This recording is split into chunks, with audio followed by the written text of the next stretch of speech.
Hello viewers, আসসালামু আলাইকুম। কেমন আছেন আপনারা? আশা করি সবাই ভালো আছেন। তো ভিউয়ার্স, আজকের ভিডিওতে কথা বলবো জ্বরের সাপোজিটরি নিয়ে। জ্বরের সাপোজিটরি আপনি কখন ব্যবহার করবেন, কত ডিগ্রি জ্বর হলে সাপোজিটরি ব্যবহার করতে হয়, যদি কম জ্বরে সাপোজিটরি ব্যবহার করা হয় তাহলে কি কোনো সমস্যা হবে? তো ভিউয়ার্স, এই সাপোজিটরি নিয়ে সব ধরনের আপনার সাপোজিটরি নিয়ে যত প্রশ্ন আছে সব প্রশ্নের অ্যান্সার আজকের এই ভিডিও থেকে পেয়ে যাবেন আপনি, এবং জেনে যাবেন যে সাপোজিটরি ব্যবহারের নিয়ম কি। তো ভিউয়ার্স, আমার এই ভিডিও যদি আপনার কাছে ভালো লাগে অবশ্যই আমার এই ভিডিওতে লাইক করে আমার এই চ্যানেল সাবস্ক্রাইব করে আমার পাশে থাকবেন, এবং এই ভিডিওটি শেয়ার করে আপনার অন্য বন্ধুদের সাহায্য করবেন যাতে তারা এই ভিডিও থেকে এই সাবজেক্টের ব্যবহারের নিয়ম সম্পর্কে জানতে পারে এবং তারা উপকৃত হতে পারে। তো ভিউয়ার্স, আমরা মূল ভিডিওতে কথা বলি। তো ভিউয়ার্স, আমাদের যত ধরনের সাপোজিটরি আছে তার মধ্যে প্যারাসিটামল গ্রুপ আমাদের জ্বর এবং ব্যথার জন্য কাজ করে। তো আমার সামনে আপনারা অনেকগুলো সাপোজিটরি দেখতে পাচ্ছেন।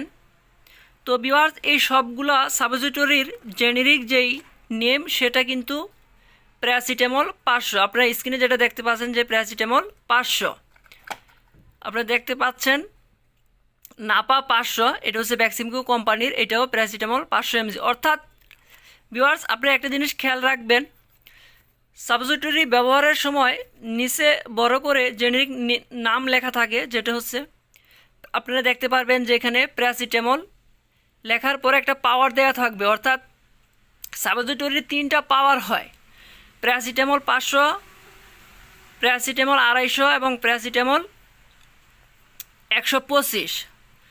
তো আমরা এই পাওয়ারটা বয়স অনুযায়ী ব্যবহার করে থাকি। তো আজকের ভিডিওতে আমি বলবো যে আসলে কোন বয়সে কোন সাপোজিটরি পাবে এবং 24 ঘন্টায় কতটা সাপোজিটরি পাবে সেই কথাও বলবো আজকের এই ভিডিওতে। তো ভিউয়ার্স, আপনারা প্রথমেই জানলেন যে আমাদের জ্বরের জন্য শুধুমাত্র প্যারাসিটামল ব্যবহার করতে হবে, এবং কোম্পানি যেটাই হোক কিন্তু প্যারাসিটামল গ্রুপ হতে হবে। এখানে আপনি দেখতে পাচ্ছেন নাপা আছে, ফার্স্ট আছে যেটা হচ্ছে অ্যাকমি কোম্পানির, তারপরে হচ্ছে এইচ আছে, এটা হচ্ছে স্কোয়ার কোম্পানি। তো ভিউয়ার্স, কোম্পানির যেটাই হোক গ্রুপটা প্যারাসিটামলের হতে হবে।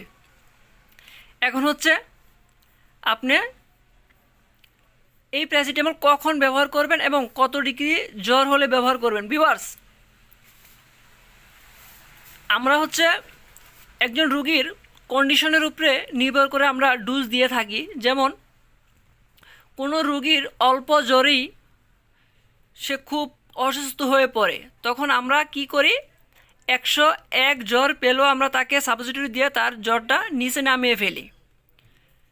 আর কারো কারো ক্ষেত্রে দেখা যায় যে 101-এর বেশি হলেও সে তুলনামূলকভাবে অসুস্থ কম হয়, অর্থাৎ তার ইমিউনি সিস্টেম খুবই ভালো, সেই জন্য হয়তো বা অসুস্থ কম হয়।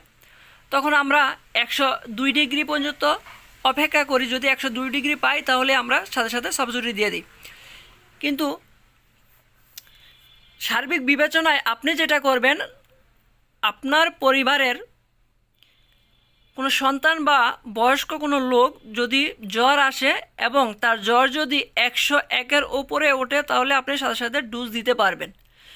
তো আমাদের বাংলাদেশের অনেকেরই একটা কমন প্রশ্ন, সেটা হচ্ছে যে অল্প জ্বরে ডোজ দিলে কোনো সমস্যা হবে কি না। ভিউয়ার্স, সচেতনতার জন্য সবার উদ্দেশ্যে বলতেছি, অল্প জ্বরে যদি আপনি ডোজ দেন কোনো সমস্যা হবে না।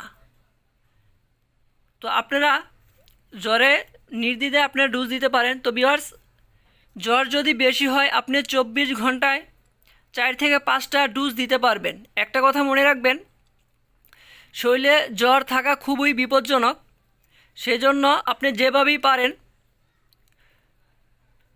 খুব দ্রুত জ্বর নামিয়ে ফেলতে হবে। অর্থাৎ বেশিক্ষণ শরীরে জ্বর রাখা যাবে না, এটা আপনি মাথায় রাখবেন যে শরীরে জ্বর থাকা খুবই বিপজ্জনক।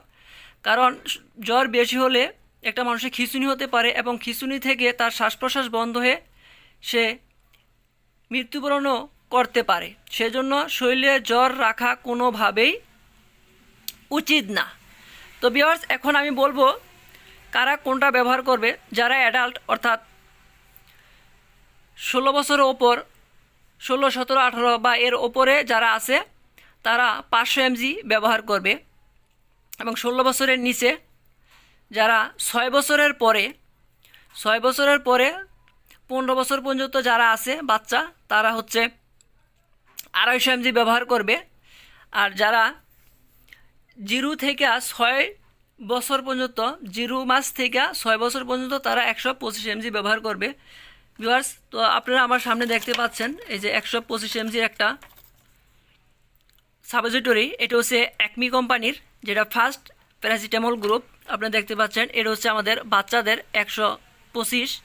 তারপরে 6 বছরের পরে আমরা 250 ব্যবহার করি, যেটা প্যারাসিটামল 250 সাপোজিটরি, এবং অ্যাডাল্টের পরে আমরা 500 mg ব্যবহার করি। তো ভিউয়ার্স, এই ওষুধ সম্পর্কে যদি আপনার আরও কোনো জানার থাকে অবশ্যই আমাকে কমেন্টে জানাবেন। তো ভিউয়ার্স, যদি আমার এই ভিডিও ভালো লাগে অবশ্যই আমার চ্যানেল সাবস্ক্রাইব করে আমাকে সহযোগিতা করবেন। আসসালামু আলাইকুম।